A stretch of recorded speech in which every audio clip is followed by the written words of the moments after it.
afternoon, everybody. Welcome to Extreme Radio, built by MDI Construction Inc. Go to MDIConst.com or head to MDI Construction Inc. on Facebook for all of your commercial property needs. Spencer Thompson, James Shannon, and Trent Legate here for Extreme Radio.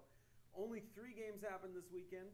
Titans didn't play. Only 3 8-man football games happened this weekend. Who cares? We look really forward to next week's games, which we'll talk about later in the show. But we're going to get right into the highlights for the 3 games that we had this weekend. Pretty much every team planning out their bye weeks for the second to last week of the season. Good strategy there by a majority of the teams. So as we look at that, the Webb School beat the Tennessee Heat 45-6, and we said it on Sunday. You know, the Heat, it would have been a really difficult hill for them to climb and potentially being victorious over the Heat, especially since the Webb School is still in their chase for first seed in the South, and they're very well on track for that as they go into their game this Friday. But the Heat at least got 1 score in there, so it's at least something good for the Heat to take out of that, James. But it's another large victory for the Webb School Heat. Yeah, it's a big one, and it really helped them to get get another intact South win, keep the ball rolling. Ever since they played New Life from Alabama, they are, I want to say 5-0, 6-0 maybe. I mean, they're on a roll. The same as Franklin Christian was on a roll before the Webb game. They dropped a couple games early and then kind of took off on it. But, the one thing for Webb that bothers me, and does not bother me, but worries me a little bit, was I was following the Twitter feed from Scott Dorsett, the athletic director, and they actually ended up having a couple fumbles. They had a couple turnover on downs. So it wasn't like they were perfect on offense. And the Heat, I mean, we've seen the Heat play, and the Heat, defensively, they can still make stops. And so they made some stops. But at the same time, Webb took care of business, did what they needed to do, and just makes this upcoming week even more interesting. Yeah, and of course, the Webb School, you're right on that. They are 5-0 since their loss to New Life. That was back in week 5 of the season. Now week 10 for them to go 5 straight games victorious, and a lot of close games for them as well. So we're looking forward to see how Webb performs this coming Friday. Trent, your team won this week. The Bowling Green Christian Academy Warriors beat the Hendersonville Crusaders 51-20 in Hendersonville. And again, Trent, the Warriors don't have anything to play for in terms of playoffs, but in terms of keeping their seniors motivated and finishing their season strong, they have that to motivate them, as well as some players still have the All-Star game to look forward to. So for Bowling Green, that's a good victory for them to get a huge victory, a 31-point win on their record, of course. But your Bowling Green bias showing a little bit there, especially during the broadcast last night that we had. You had some smiles on your faces every time you saw the score updates from James there and such. But nice win for Bowling Green by 31. Yeah, and I haven't seen any of the film yet, so all I can really say is what happened on the box score, and I can just say Gage had a crazy game. I knew he threw for 1 reception and had 4 running touchdowns. I mean, when they got running the ball in for all your touchdowns and then throws one to Spencer Bard, that's pretty good. Is it Bard or Baird? I don't know. Really don't know.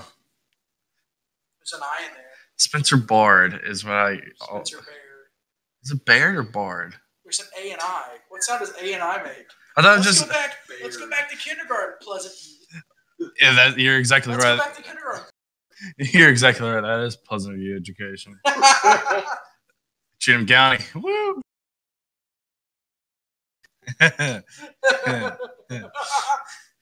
All right, but back on to Bowling Green. Everyone probably knows I love them. I love seeing them scores, but there is a chance that they make it to the playoffs. It's like 2 teams has to, close their program for any reason. Cheating, maybe. There's a small chance. But they played Hendersonville. I know they played Hendersonville, and in my knowledge and what I say, I think Bader is the best quarterback in the league. But so they had to go up against that. I really want to watch that game be there live. I know James was able to be there, but like James, was the score like apparent for how the game actually was?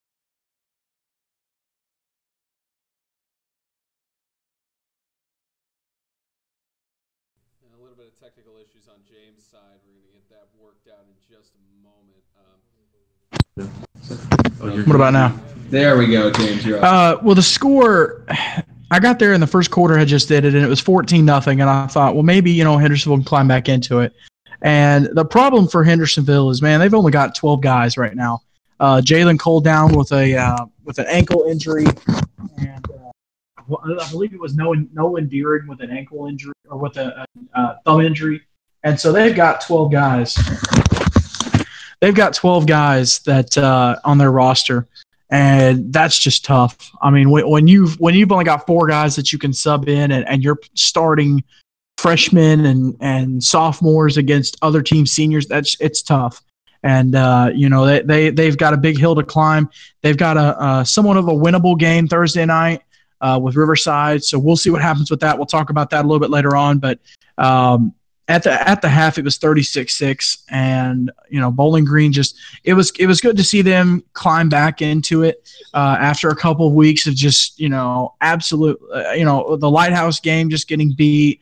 I know they beat Madisonville, but before that they had taken some tough losses. So sitting at 3-5, they lost to CCS, and sitting at, let me pull up where they're at. They are 3-4 right now overall, and then 1-2 in the North. So despite some of the tough losses they've had, they've been able to win more games than I predicted them to. They're at 3 wins. I had them at 2 wins. So I have 7-0.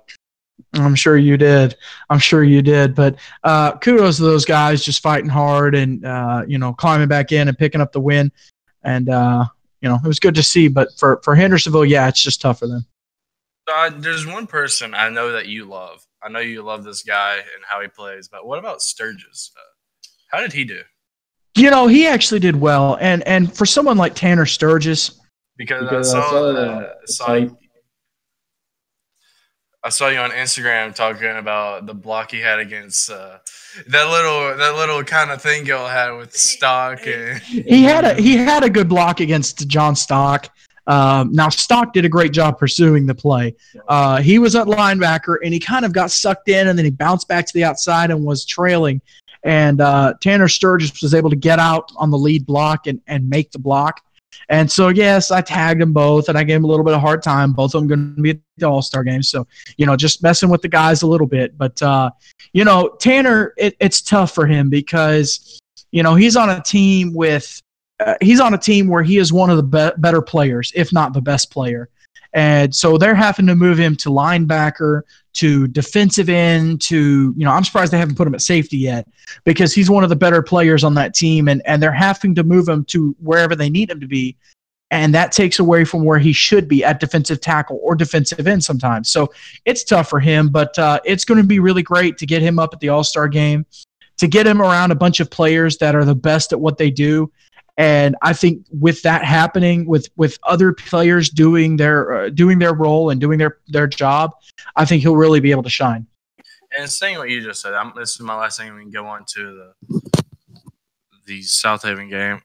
But you just said the moving around his position a lot. Do you think that's gonna hurt him on if he's being scouted at all for college? No, I don't, because I think scouts can kind of tell what's happening. And I think that if a college team says, okay, we want to scout you at defensive tackle, they're going to look at all your defensive tackle plays. They're not going to care if you played safety or some other position. They're going to look to see how you played at that one position. And if you dominated at that one position and you had to go play linebacker and you didn't play well, that's fine. But if I said, if you were designed to play defensive tackle and that college wants you to come play that, they're going to see how you do at defensive tackle because they're not going to move you to linebacker. They're going to leave you there. So I don't think it'll hurt him moving him around when it comes to recruiting. I don't like it, but it's something that has to be done. And I know, I'm sure you've been in the same boat at times. You've had to move around to positions where you were out of position. And so it might have kind of hurt either your recruiting or your playing because you get in a groove in one position and then you get moved around.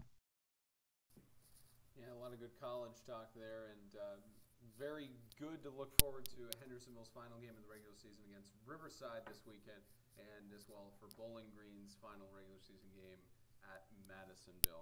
The final game we have for this weekend that Trent and I broadcast, a very big game in seeding the North Division of MTAC.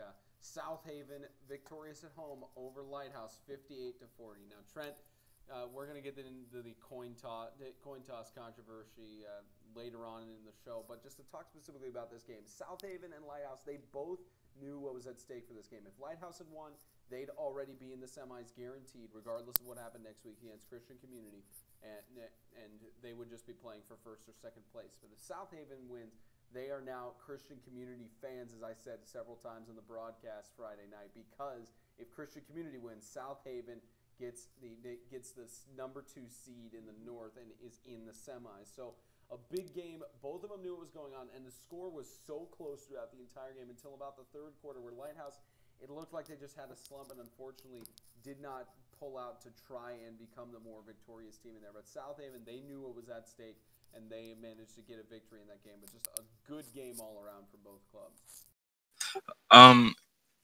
It was a very good game. One thing I got to say is I said plenty of times in the broadcast, I think the number one MVP candidate for me is Xavier. And it really showed that game. I mean, you're facing in your division could have been second or third best team in your division, and you played lights out against them.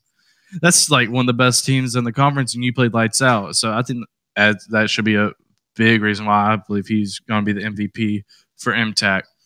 But another thing, like you mentioned, how it was a super close game all the way up to like the second half, not even the third quarter, the second half. And then it just kind of went like a little bit downhill the third quarter, and then it went just straight drop in the fourth. And in that, there was a lot of the center and quarterback situation. There was like 3 messed up or more messed up fumbles. One it became a turnover. That I'm sure the coaches know that, and they're talking about that. But it was a good game. I think the score did represent how the game was. But it was just, yeah. And we saw how excited South Haven was at the end of the game. They were crazy. They were ecstatic. They were all yelling, we're playoff bound. And I know them guys are really happy about that win. Yeah, Xavier's definitely going to be on that list. I mean, what the MTAC does is they have their all-conference team, so they've got a bunch of different players. So he'll be on that list. But for South Haven, I mean, obviously a huge win. A lot of people doubting them, especially after the win against CCS or the loss against CCS, and then they beat a bunch of teams with losing records. And so I think that kind of gave them a little more legitimacy. Now they are huge CCS fans this week, like Spencer said. I mean, they have an off week, and I wouldn't be surprised if a whole bunch of them are at the CCS game wearing CCS gear because they are going to be massive CCS fans. But for Lighthouse, I mean, it kind of reflects on your playing time, on your practice time. And if you aren't practicing like you need to be and you aren't putting the dedication into it that you need to be, and you're approaching it with a half-hearted mentality, it's going to show. And yeah, Lighthouse has a lot of pure talent, but pure talent is only going to carry you for so far. And at some point, how you practice is how you play. And that shows itself over and over again. And I think it showed itself Friday night. They have nothing to be worried about. I mean, they're going to get the MTAC Bowl, either against Sewanee or Classical or FCA, so somewhere in there. They're going to get one of those teams. I wouldn't mind seeing them go against Sewanee. I think that would be a really good matchup, but we'll have to see how that plays out after Friday night. But like you said, a huge game with the standings, and now everything is a little more settled. We now know we're last week it was, well, if South Haven beats Lighthouse, then it's this, and if Lighthouse beats South Haven, it's this. Now we know, okay, it just comes down to Friday night, and CCS has to beat Lighthouse for South Haven to have a playoff spot. And you're speaking about commitment, and I just want to say that we actually saw 4 CCS players at the game. So that's commitment, driving all the way, driving there. That's not a huge Yeah, I when I was saying that, I thought about, wait, that ain't far drive at all. It's 15 minutes. Yeah, but that is dedication though for you to leave what you're doing, all the stuff you could have been doing with your friends, and saying we need to get ready for our game. We're seeing two teams that are crazy good. They're going to really watch the Lighthouse, as we all know. But I like seeing commitment like that. They taking time out of their day to go watch. I'm doing this because a lot of people have a problem when you make the statement, this kid should be the MVP of the team. Like you just said, Xavier should be the MVP of the league.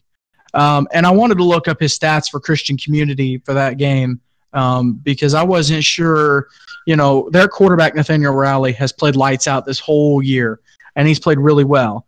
And so a lot of people could say, well, Rowley has been the best quarterback. But you look at Xavier's stats again that game, and rushing, he had 16 carries, 84 yards. So he only averaged 5 yards a carry, but he ran for 2 touchdowns. The 2 touchdowns that South Haven scored in that ball game. He also had 3 catches for 19 yards.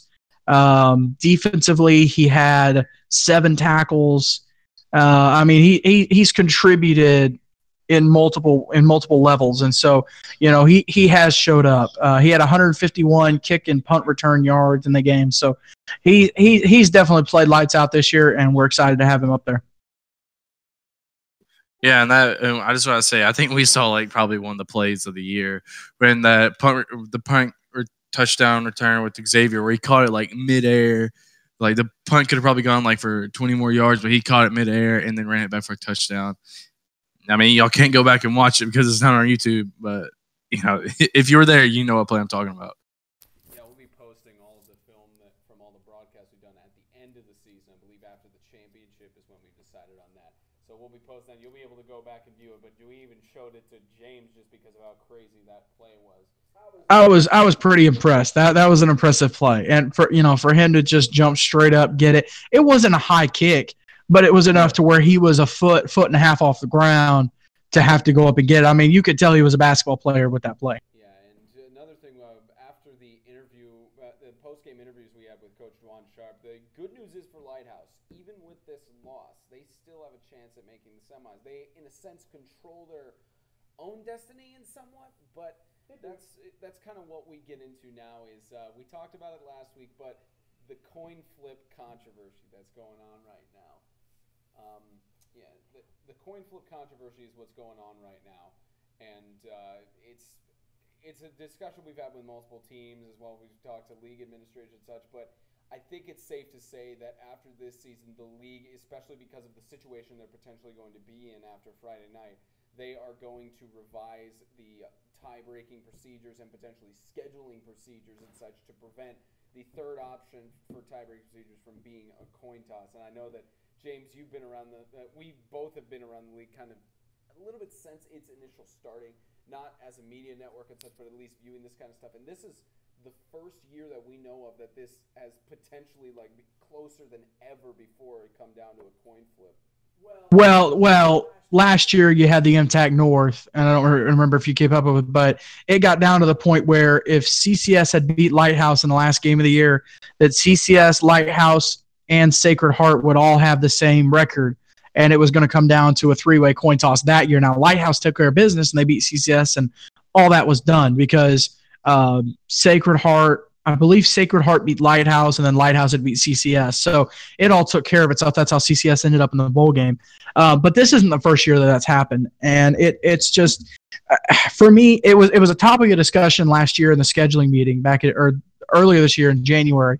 It was brought up and discussed as to how it should be handled, and it wasn't really taken care of. It was just kind of left alone.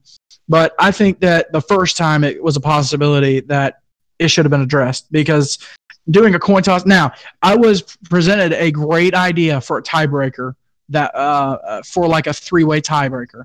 Okay, so let's say Webb, FCA, and SAS end up in a tie, right? So you say, okay, Webb allowed a certain number of points against FCA and Swanee.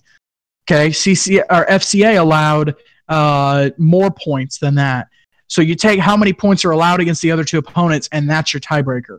because that's completely fair, because it's not so much how many points you scored, it's how well you defended them, and you're not going to end up with the same amount of points more than likely. You're going to have a few differences, and it might be tight. It might be 2 points or 4 points, but I think that would be like that is the best way to me to change the tiebreaker rule, because it reverts back to play on the field, not so much a coin toss or a chance of fate. It puts the responsibility back on the players. Well, you saying that, I came up with an idea of just like, it's a 3-way tie, getting a dice. Each team gets 2 numbers out of 6, and then you just roll the dice. Well, it's a little confusing, but okay. And again, you leave it up to chance, whereas you don't put it back in the player's hands. Now, the players shouldn't let it get to that. Yeah, exactly. Well, not so much Christian league, but you can't. Again, the players cannot put themselves in a position where it goes to chance. On the same hand, you need to put it back on the players, the responsibility. The players shouldn't be like, okay, well, if we just get to this, maybe we'll have a chance.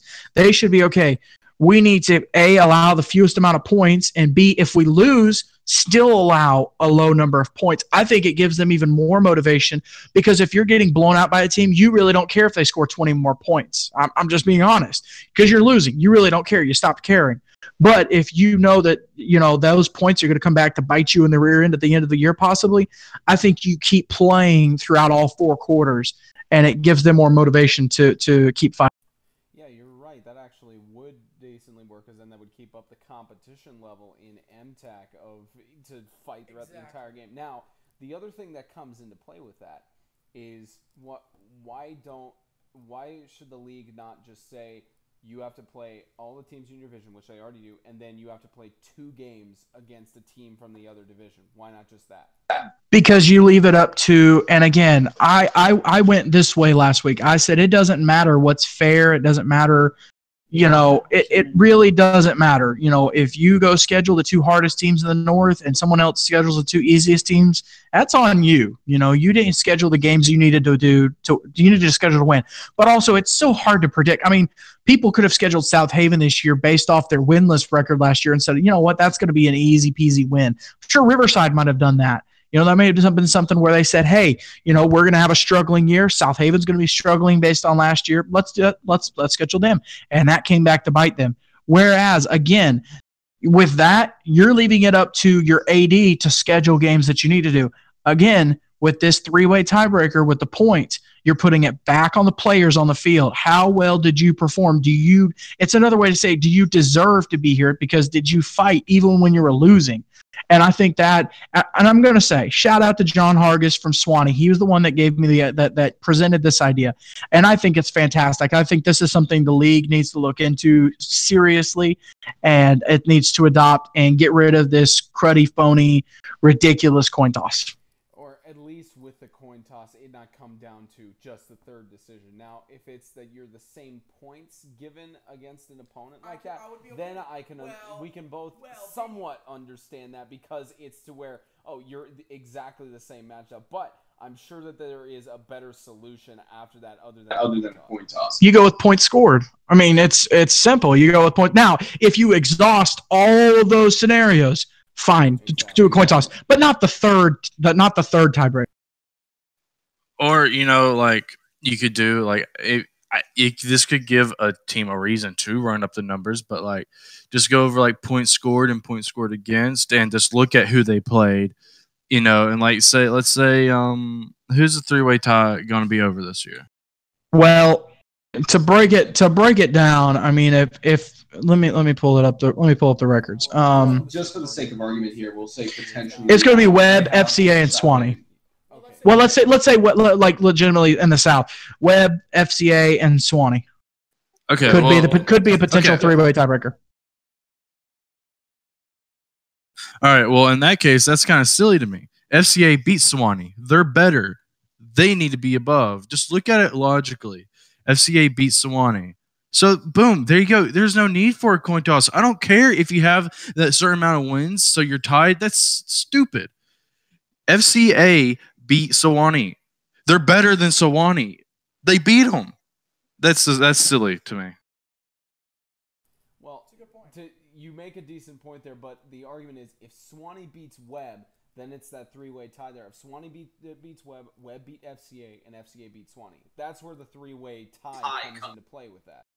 Yeah, but also these are all ifs that we're stating. So nothing's like stoned into the ground. We gotta wait till next week for us to really go over this. But yeah, but like that, I feel like if you beat a team, you show that you're better. But then again, if that team you beats a team that beat you, that kind of gets a little questionable. But yeah, I think I feel like the league is gonna go make up something new, like maybe in like 2 or 3 years, that'll get all this confusion addressed. Yeah, is James saying he would do it this January? That's what I was about to say to you as well, Trent. I mean, 2 to 3 years, that may be long term, but I'm pretty sure whether it goes to a tie or not in either the North or South, whether it goes to a tie between either divisions, they're going to revise it because of how close it has gotten to the point where they've had to do this. And I even talked with the league president about it and also the league administrator and told them, How's this bragging camp going for you? I've talked with both of them, and all of us have had conversations with them about this. Well, I talked to Philip Legate. Is that bragging?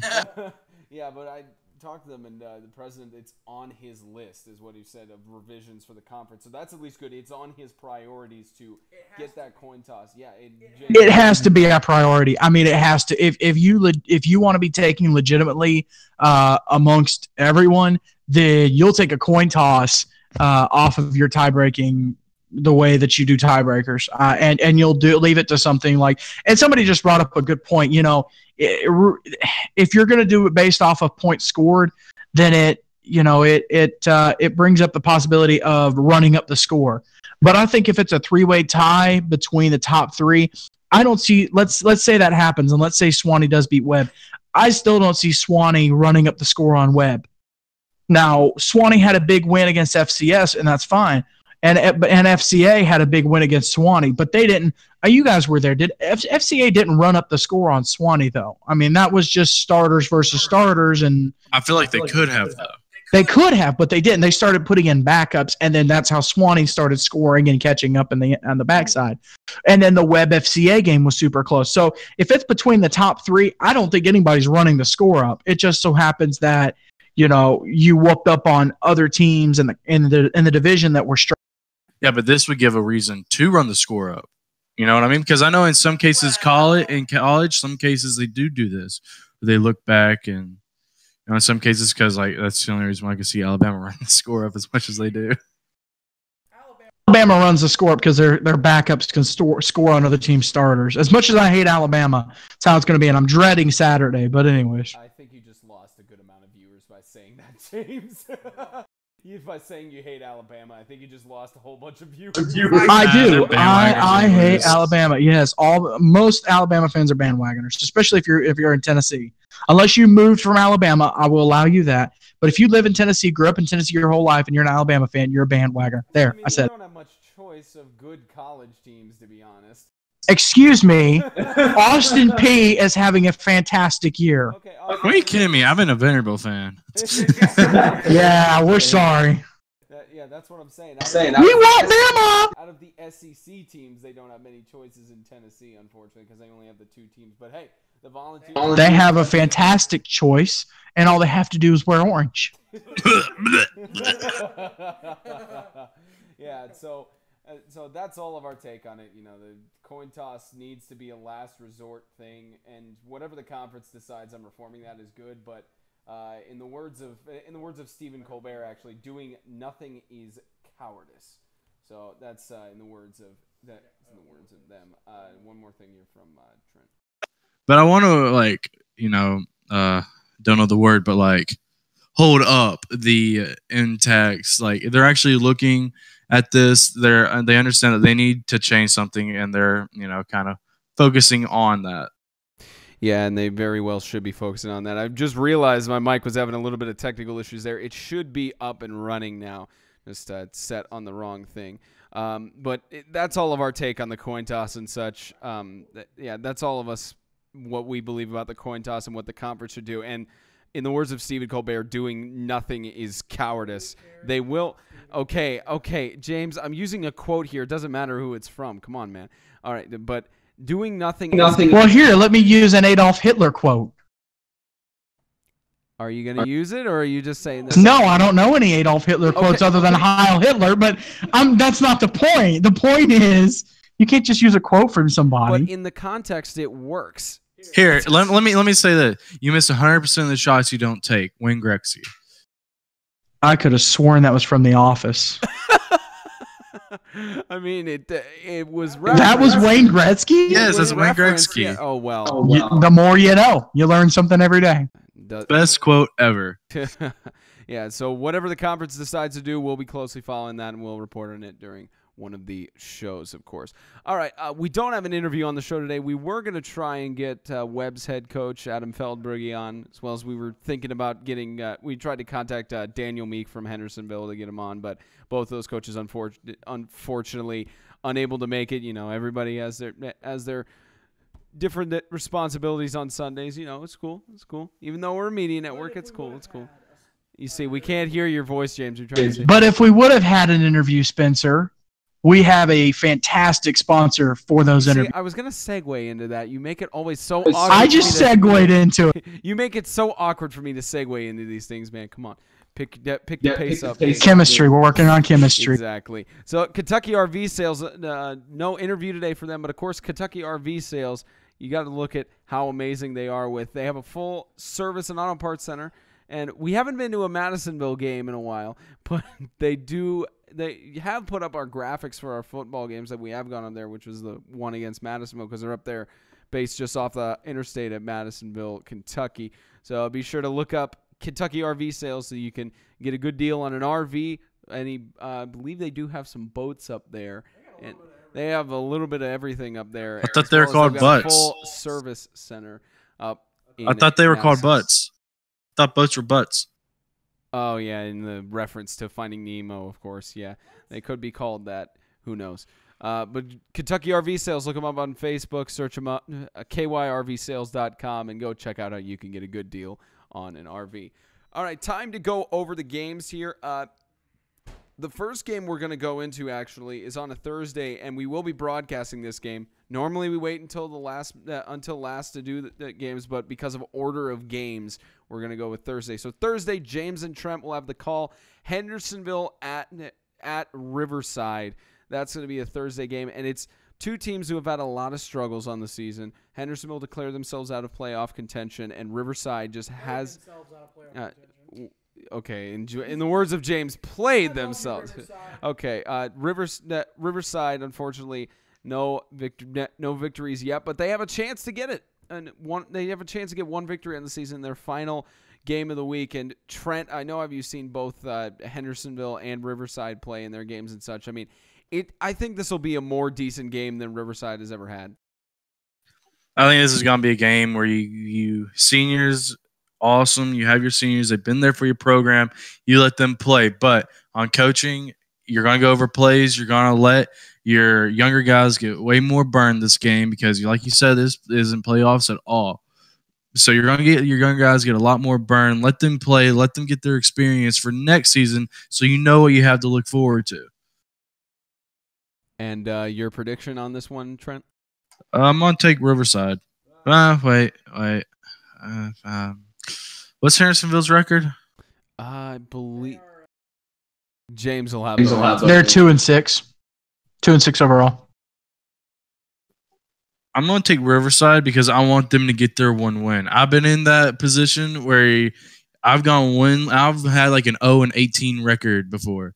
So I know what position they're in. They're going to want that win. I feel like they're going to get over that hump and get their one win for their season. Well, you're a bandwagoner, but I'm going to stick with my pick for preseason. I have Riverside picked as well. But I do think that, I think they're going to come out with a lot of emotion Thursday night, last home game. These seniors, guys like Colton Thornton that have been there forever. I mean, this is their last rodeo. This is their last chance. Nathan Klein is a guy that's been playing for them for a while, and this is their last chance to really make an impact and maybe even step on a football field. And so, they're going to come out with a lot of emotion. For Hendersonville, it's going to be tough for them. It's like I talked about earlier. They've got 12 guys that are suiting up right now, and that's it. And, yeah, they got 7 or 8 seniors, but seniors don't always play at a senior level. And so, it's just going to be tough for them. So I do have Riverside picked in this ball game, but I'm excited to broadcast it. Yeah, we are going to go up there Thursday. But one thing I want to say is, as a senior, I know my last game, or my last 3 or 4 games actually, I had to step out and let my junior, his name was Mitchell Noel, get him some burn. And as a senior, I had to let that happen. I knew I had college upcoming, and I knew I need that film. But as a fan of my high school team, I let my guy get some more burn because that's what I wanted best for the team. And as a senior, if you're a senior that goes, no, this is my last rodeo, I deserve this, well, you're being a little bit selfish because your team comes first than you. Football is a non-selfish game. If you're going to be selfish like that, you need to get off your team. So that's just one thing I want to let out. That's my feeling. Like, if you're a senior, you're not wanting your team to get your younger guys to get more burn and let you have to sit out, then shame on you, man. Yeah, we'll see how Riverside and Henderson will play. That's the first Extreme game of the week, live on Thursday at 6:45 Central Standard Time. So Bowling Green Christian Academy, time for Trent's Bowling Green bias to show again. They travel to Madisonville. That's a 6 p.m. kickoff. I'm going to take Bowling Green on this game. I mean, obvious, but well, to be fair, Madisonville has had their struggles on the season. This is their second. This is the second game that they have played against Bowling Green this season because they haven't been able to schedule any other teams because they've all been busy and such. But it's hard to see Madisonville getting a victory out of this one, especially with the motivation Bowling Green has to lead their seniors to finish their season strong. But surprises can't happen in 8-man football, Trent. But I know you've already picked Bowling Green on this one, but what can you kind of say about Madisonville with what you've seen from the players there? Well, Madisonville, this is going to be home for Madisonville, right? Okay, so that means they're going to have their guys come up because we saw last time they had their home game, their guys are committed. It's just traveling is an issue. So they're going to be guys. You can't, in film watching for Bowling Green, they can't go back and watch away games for Madisonville. They got to watch home games for Madisonville because that's when they have all their weapons. So that's one thing to take in for Bowling Green. You just can't watch their away games because that's not their true performance. And I feel like Bowling Green is going to be way better than they were past games, but that's because they have their weapons back. And I know there's 3 pretty good ball players with that number 4 Hunter Benson, Eddie Brown, and that other lineman that Ethan Garrison. You told me about him. And so Bowling Green, you got to have your offensive line ready because I know Eddie Brown, he completely just destroyed Hendersonville's offensive line, and that's Sturgis. And that's one of the best in MTAC. And Eddie Brown just destroying him play after play after play. And that would have probably been defensive line player of the game year thing if he didn't get kicked, if he didn't get thrown out for what happened. But I feel like that's going to be in the trenches. That's going to be crazy. Bowling Green really has to step up, figure out a way to stop Eddie Brown. But I'm going to take Bowling Green. I've got Madisonville picked in this ball game, picked in preseason, having the home game, and I figured they would have improved a little bit here on their second year. Here's something for Madisonville too that I'm sure South Haven had to deal with was they might have watched film on Madisonville, but it was away games where not everyone showed up for Madisonville. And if Madisonville's got 16 guys showing up for home games, there's bound to be someone showing up for that game that's not on film. And so Bowling Green has to prepare for that. They have to be ready. And it's ironic because I said they have to prepare for that, but they can't really prepare for it. There's going to be some guys there that they don't know about and they haven't scouted. And so they're going to have to deal with that, and they're going to have to make those in-game adjustments. And for Madisonville, it's their last game of the year. These guys have poured a lot into their season. It's been a tough season for them. I would actually like to see Madisonville and Riverside play. I think that would be an interesting game. But it's tough for them, and I wish both teams the best. But I've got Madisonville picked in this game. It's interesting that you said that about some guys might come in that you haven't seen on film. So in a way, Bowling Green might have to approach this like a beginning of the season type game, where you just have to focus on the basics. Yeah. You have to focus on the basics, focus on the beginnings and the phonics, and just break it back down to, just do your job, not so much scheming for them. This is going to be one of those do your job games for Bowling Green. They've got a game coming up against Riverside next week. So, this isn't their last ball game. It's their last game in the state of Kentucky, but it isn't their last ball game. So they've still got some more. They're going to play Riverside on October 28th at 6 p.m. So good for them to pick up another ball game. Of course, that ball game last year, Bowling Green Riverside, was a great ball game. So we'll see what happens. But yeah, I think it could get interesting. Any Bowling Green game is a great ball game. What are you talking about? Bowling Green bias showing again. So South Haven, they originally had scheduled to play the Heat this Friday after the canceled game from the Hurricane Storms back in Week 4, but they agreed to cancel that because the agreement on that game was if South Haven made the playoffs or had a decent chance of making the playoffs, they would take a rest beforehand, which it's very likely that South Haven can get into the playoffs now. So the Heat will be playing Sacred Heart actually on Friday night. That's in Mount Juliet. So Trent, we look at how Sacred Heart, they got the defense. No, I want to say something about the South Haven Heat. Okay.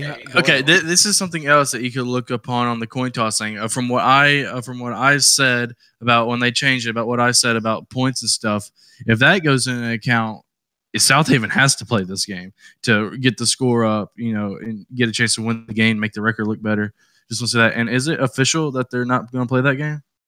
Yes, we interviewed Coach Zimmerman after the game, and they said that they will not be playing that game against the Heat. But the question now, unrelated, because we got to stay on top with this, but unrelated, the point system, I believe it depends. If the conference adopts that, the question is, what points do they take into account with that? Points that they put against teams in the North or teams in the South or out of conference?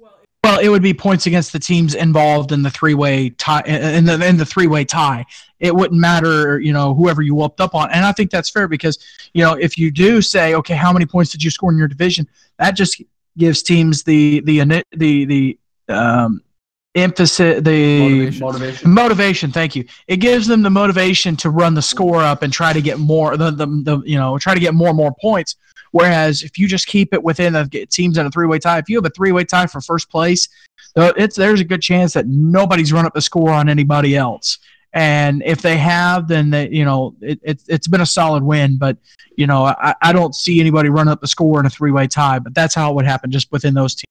Yeah, and of course we'll see how that works. But South Haven will be staying complacent among their players. They may practice on Friday, or they may be watching our broadcast to figure out how the games shape up. Who knows? But let's talk a little bit about Heat Sacred Heart. Sacred Heart, the 2016 champions of MTAC, but then their championship was stripped. And when they came into their first game, they lost 68-6, I believe, was against Christian Community. So the Heat, at least playing that game, only the second game of the season, to my knowledge, that we've somewhat seen of Sacred Heart playing an MTAC team.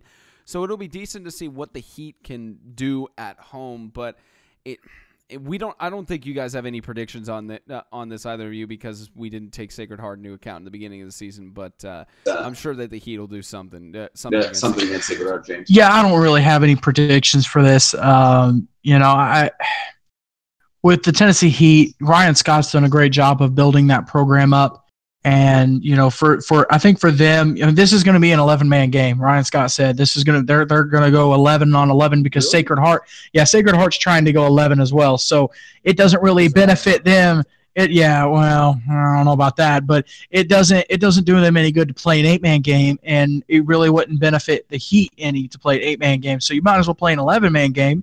End of the year, let the guys have a little fun. Sacred Heart is 1-4. Well, yeah, 1-4. They had a forfeit win, so they haven't really had a actual win. They've lost to CCS, obviously, lost to the team out of Mississippi, lost to Lancaster, and lost to Freedom. So, they've been struggling all year. I'm pulling up their roster, but yeah, I don't really have a prediction on this. Sacred Heart's got 3, 6, 9, 12. They've got about 25, 30 guys on the roster. So they've grown their roster. They've got a good sophomore quarterback in Will Keel. Guys like Olusanya, Huang. I remember hearing those names. Moraine. I remember hearing those names last year. So it'll be interesting to see that ball game and see what plays out from that. I also like that the Heat were kind of accepting of Sacred Heart, and they scheduled a game with them, just trying to keep goodwill going. Because even though teams have made mistakes, as long as you try to fix it and everything, I think it could happen. But this one will be interesting. I don't really have a prediction for it though. From what I'm just going to go off something you said. This is pretty much just a for fun game. I mean, this is 11 man. This is completely new to everything with Heat. So this is like, you guys are looking at this like, oh, this is exciting. This is 11 man. Nobody else gets really this opportunity in our conference. So we're gonna have fun with this. I'm sure guys are joking around like, oh, you're finally gonna get to start and all that. But if I would pick a team like I do on the Alabama teams, I stick with MTech, like how I stick with SEC. I would go with Heat if I would go with a team. And we'll see if we can get the scoring updates or results from that game as we go into our coverage of all the games in the final week of MTAC regular season play. The last game that we're talking about, at least in the North Division, Christian Community travels to Antioch to face off against Lighthouse Christian. Both of these teams, Trent, Lighthouse knows they essentially control their own destiny to an extent. If they win, then they force the three-way coin toss to potentially get into the semis. If they lose, they're in the bowl game. So they know what's at stake going into this game. They knew what was at stake against South Haven last week. So they are going to do everything they can to try and beat arguably the best team in the league and potentially on the road for to get the championship for Christian Community. But any upsets can happen. Anything can happen. But Lighthouse knows fully well what's at stake going into Friday night. I think on that game, something that really hurt them was I think in that what really hurt them was not being able to play their games at the beginning of the season. I think that showed against South Haven. But what you just mentioned, I'm going to take CCS, but because I think CCS is just so overly dominant in that game. But if CCS beats Lighthouse, Lighthouse still has something to fight for. They still have that bowl game to play for. So Lighthouse isn't done. They've played great this season. They're going to be rewarded with it any which way they go about it. So they're going to be playing an extra game anyway. So, Lighthouse, their heads are kind of dropping, messed up snaps, some stuff that should be already fixed but aren't. That stuff happens halfway through the season. But for them, the amount of games they've played, this is kind of, this halfway for them. So stuff that should be fixed if they were playing a full schedule would have already been fixed. But, Lighthouse, I like all their guys. I like the program. I like the head coach. But I'm going to take CCS. James, what do you have to say about this? I have CCS picked as well. Those guys coming off a bye week with fall break, this was a really well-timed fall break because they'd played 9 games in a row, and if you want to count the Jamboree, they'd gone 10 weeks in a row without a break. And they've got a lot of injuries. They've been trying to rest up. Colton Rollins got hurt. I know they have 2 or 3 other guys that are banged up, and they're kind of day-to-day, week-to-week. So to get a break right here at the end of the season was really good for them. Because now they're going to play, obviously, Friday night, and then they've only got, the 2 more ball games. So if they can patch everybody up for 3 games and hold together and win out and win the championship, then they'll go to Florida potentially if they get invited. And Sorry about them to lose.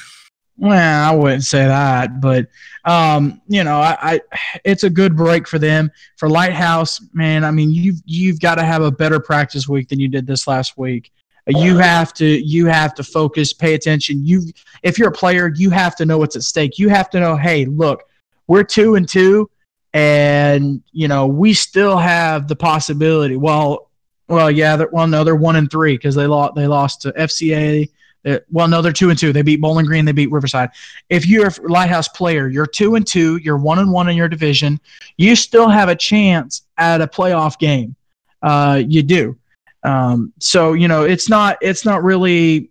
You can't just let it go and say, well, I mean, it's been a great time playing a couple games with you boys, but they've got to buckle down.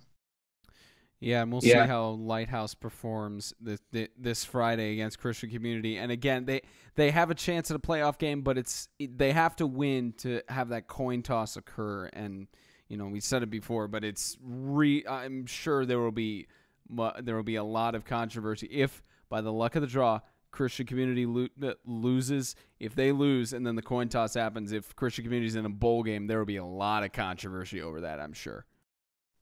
I will say this, and you're right on that point. If CCS ends up in the bowl game, I will say this though: if we were going to use that tiebreaker system between the three teams that are in a three-way tie for points allowed, CCS has allowed 26 points between Bowling Green and South Haven, and Lighthouse has allowed 98 points between Bowling Green and South Haven. So they're going to have to shut out. They would literally have to shut out CCS. And they would have to put up 70 points. They would have to beat CCS 70-0 to win that tiebreaker. And South Haven has allowed 132 points. So here you go, Lighthouse. If you win and you win 70-0, if we were using the point system, you would have the tiebreaker. But I don't see that happening. I think CCS is going to put points up on the board, but you would still end up with CCS, Lighthouse, and then South Haven because South Haven's allowed 132 points between the.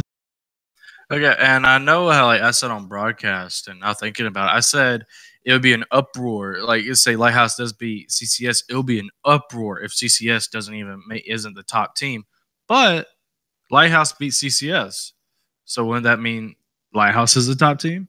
No, it's a three-way tie because Lighthouse would beat CCS, CCS has beaten South Haven, and South Haven has beaten Lighthouse. So if Lighthouse wins, it's a triangle three-way tie for the same tied record, so it would come down to a coin toss. Yeah, I'm just saying you can't really be upset as a CCS fan or player. Like, you've been playing crazy good this year, but then you lose to Lighthouse, and then the three-way tie happens, and then if you don't make it, you go into second or the bowl game. You can't be upset about that. Yeah, I know what you're saying. If you're a fan, you're mad. But at the same time, if Lighthouse beats CCS, that means CCS didn't do their job, and that's on them for putting themselves in a position where it came down to a coin toss. So I see what you're saying, and it makes complete sense, and I agree. Yeah, it does, but as always, people will find reason to get upset. But I'm sure that if that situation were to come down, and if it were down to a coin toss, then the league would have more reason than they already do to revise that as well. All right, so looking at the South games, St. Andrews Suwannee hosts the Webb School, another big game in determining the South. Now, we broke it down last week. If Suwannee beats Webb and Webb beats FCS, then it's a three-way coin toss for the seeding in the playoffs. That's what it comes down to, at least from what James has told me, and I'm pretty sure that's what do you mean Webb FCS? I said if Suwannee. Someone mute their mic, please. I'm trying. If Suwannee beats Webb and FCS beats FCA, then it comes down to the three-way coin toss. That's. Okay, so you told me. Okay, so that's what you said. It would be between. Now, are you saying it would be between FCA, Suwannee, and FCS? I just said it because Webb at this point isn't involved in any coin tosses. They're 4-0, and even with a loss, they're still 4-1 now. And then if FCA wins, they'll be 4-1, but Webb holds the tiebreaker. So Webb won't be involved in any coin tosses. If Suwannee beats Webb, they'll be 3-2. If FCA beats If Franklin Classical beats FCA, they'll both be 3-2, and then Classical will beat Franklin Christian. Franklin Christian beats Suwannee. Suwannee beat Classical. So that is where there'd be a three-way tie, but Webb won't be involved in any three-way ties. Okay.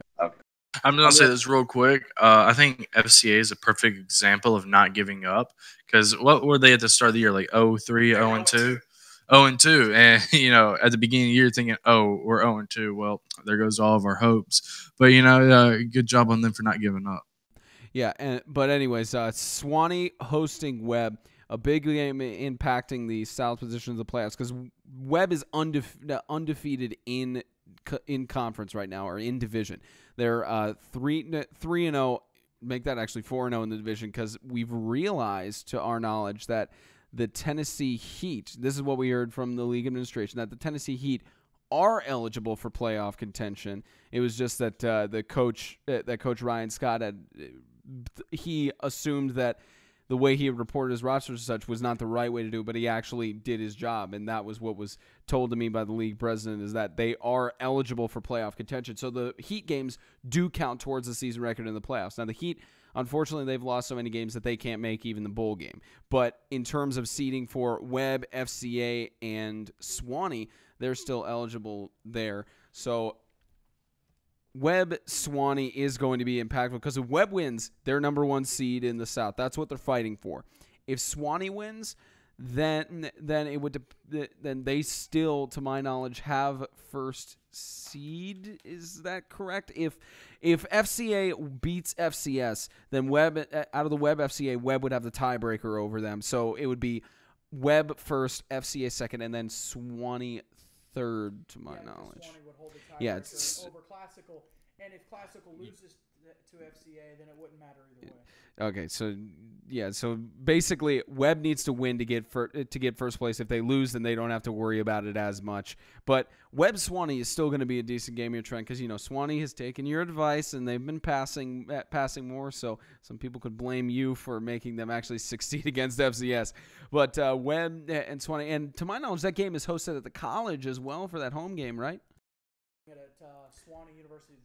James having a little bit of tech issues on his side. His audio not transferring through for some reason, so we'll see if we can get him to get it transferred through. But the Sewanee Webb game is hosted at the Sewanee College down there. So Trent, with both of the teams that we've seen from Webb and Sewanee, both of them very successful on their season, aside from the one loss that Sewanee has had to FCA, and Webb completely successful. So Webb knows what's at stake. Sewanee knows what's at stake to try, and it's at least looking at what Sewanee has going for them. It's possible that they could make a semi at this point, to my knowledge. They could make a semi. Is that James? Help me out here. Could Sewanee make? No, we can't hear you on. Yeah, his tech issues out here. So can Sewanee make the semis? No, they lost to FCA. They cannot. Well, unless it would come down to the coin toss. If they won the coin toss, they could. Okay, so it's only in the situation of a coin toss that Sewanee could make the playoffs. But in terms of the bowl game, they're very favored to get to the bowl game, to our knowledge. The bowl game, and I think it would be interesting. Well, go ahead. Yeah, all right. So Sewanee, unfortunately, at this point, the only thing they have fighting for from Trent is an upset over Webb to try and force anything. But Sewanee Webb is going to be a decent game to see here, Trent. Who do you got picked for it?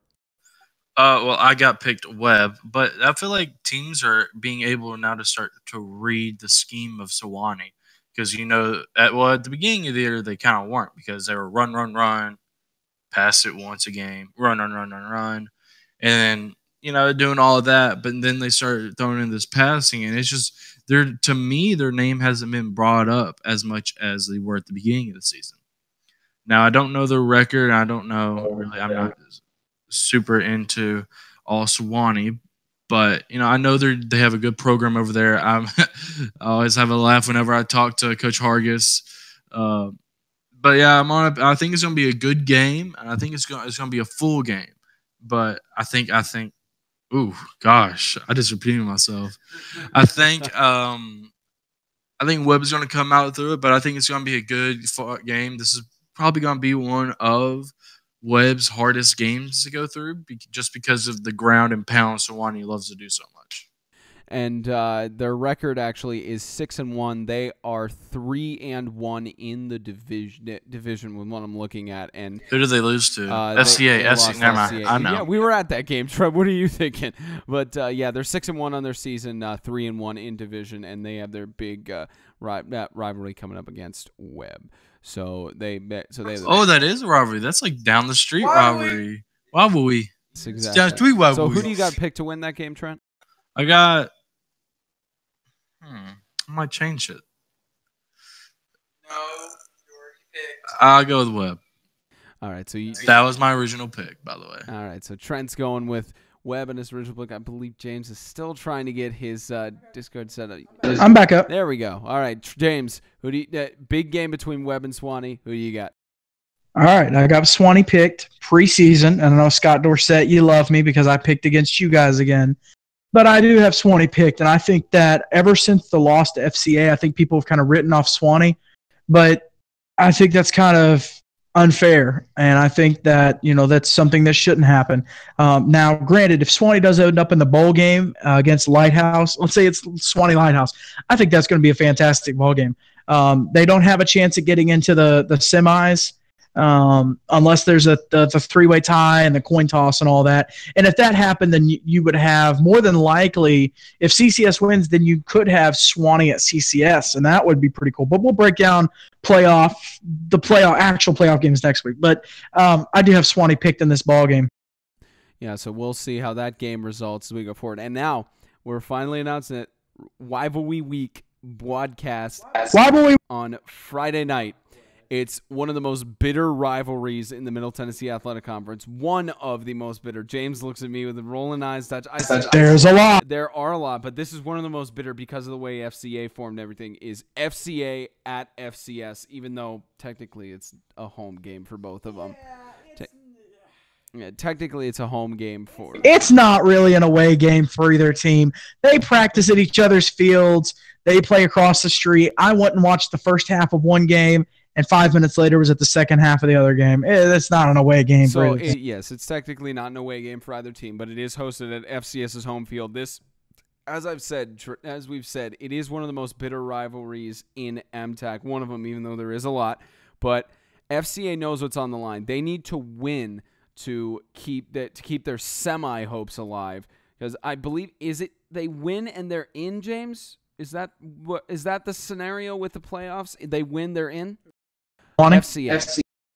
For FCA, if they win, then they'll move to let me pull up my standings again. Accurate notes, kids. Accurate notes. That's what it's all about. And knowing where those notes are.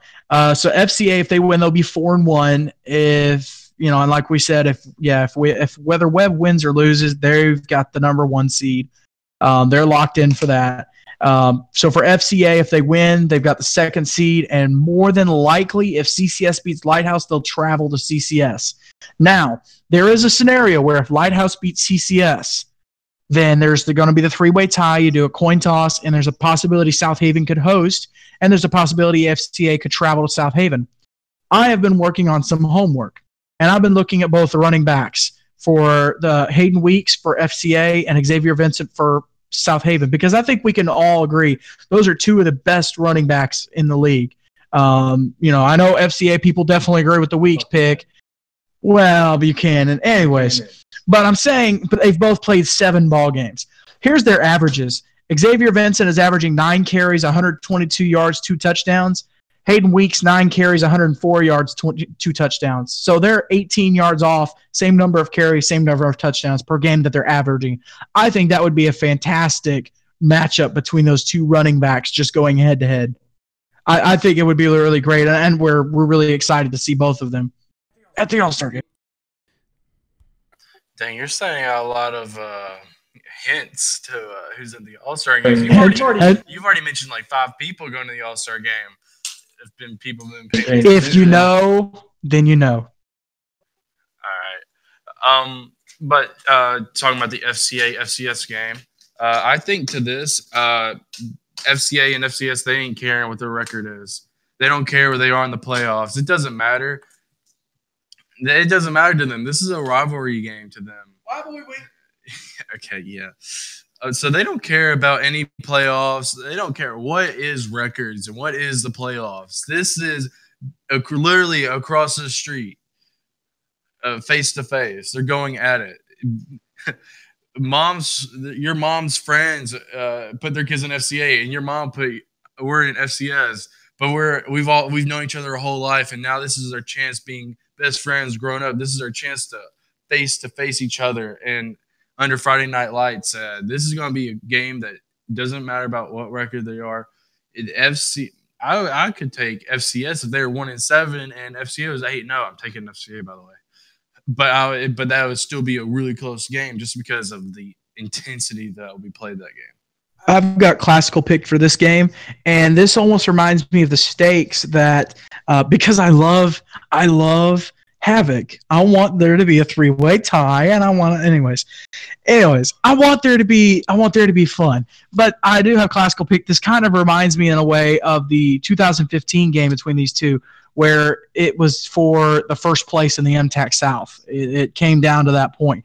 But Spencer, this is more your wheelhouse. You've had a front row seat, not just in football, in every sport, basketball, volleyball, baseball, soccer, everything. You've had a front row seat for this rivalry. So take a couple minutes, tell everybody about this rivalry and just how special it is because, obviously you have the battle of the boards, Webb School, Swanee. You have the history between CCS and Lighthouse and everyone. But this is a special history. This is a special rivalry. They've been going at it. This has been like over 10 years that they've been going at it and everything, and it just keeps building. Well, yeah, because FCA started back in 2004. Hugh Harris originally worked at FCS, and they've quite literally in every sport been battling. And so far, FCA, to my knowledge, it may have changed, but there are only maybe 2 or 3 sports now that FCA has not beaten FCS in. And I think 2 of those may be basketball, one of them maybe baseball because FCS hasn't had baseball in however many years. But it is one of the most bitter rivalries in MTAC because of the way FCA became a school and because of all the drama that happened with that. So there has always been bitter rivalry between these 2 schools. Now, of course, there's more sportsmanship on the field between the 2 franchises anytime that they're on the football field or in sports and such. There's at least good sportsmanship among the players and such, but it is still a bitter rivalry because of how the schools formed and everything. And you're right, James. I have had a front seat for all that, and I used to be the voice of the Falcons for 2 years and going around filming games and such. So I've seen all that stuff up at the front row, essentially. So Trent has FC to win, and James has FCS to win. So one of you guys is going to be wrong this week. Who knows?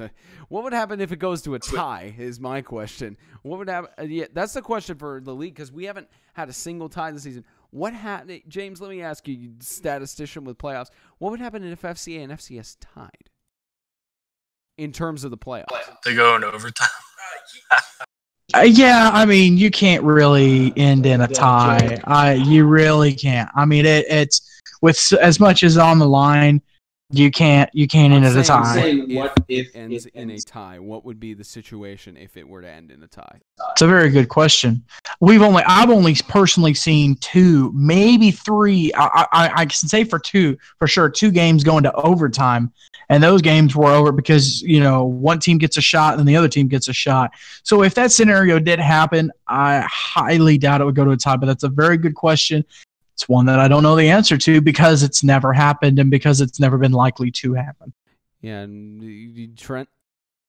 I just want to say something that this is going to go back to last year's All-Star game, but you got 2 home guys going at it against each other with Josh Austin and Minor.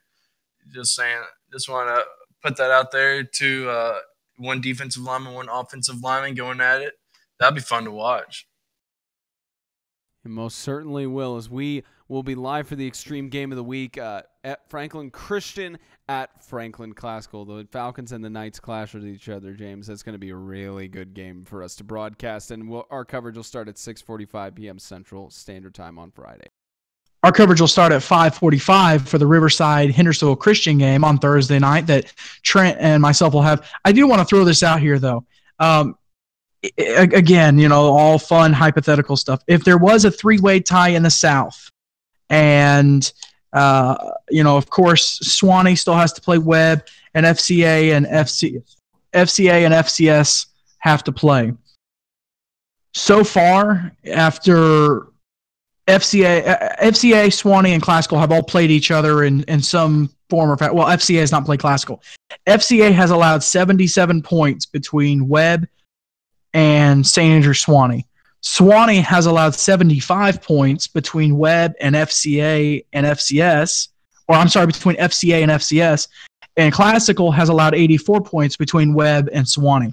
So it's pretty tight, but technically Sewanee would hold first, FCA would have second, Classical would have third. Just want to throw that out there. Fun stuff, good hypothetical stuff just for your listening enjoyment. Good. You lost for words all today, James. Just lost for words. So, again, we'll be live Thursday. James and Trent will have the call in Fayetteville for Riverside hosting Hendersonville. And Trent and I will have the call on Friday as Classical hosts Franklin Christian. All right. Remember, MDI Construction Inc. is the one who builds our Extreme Radio show every Sunday. MDIConst.com or go to MDI Construction Inc. On Facebook for all of your commercial property needs. And we cannot wait to hope you guys tune in on Thursday and Friday for our Extreme Games of the Week as we see the playoffs finalize on Friday night. And if we haven't mentioned it already, we have talked to that we are in contact with the league, and we will be trying to broadcast that coin toss if it comes down to that. We will be trying to broadcast both coin tosses if it comes down to both, one or the other. We will be broadcasting those if it comes down to it. In some way, form, we will cover that so that you guys know in the loop. So for James Shannon and Trent Legate, they can hear you, Trent. For James Shannon and Trent Legate, I'm Spencer Thompson. Thank you for tuning in this week. We will see you next week.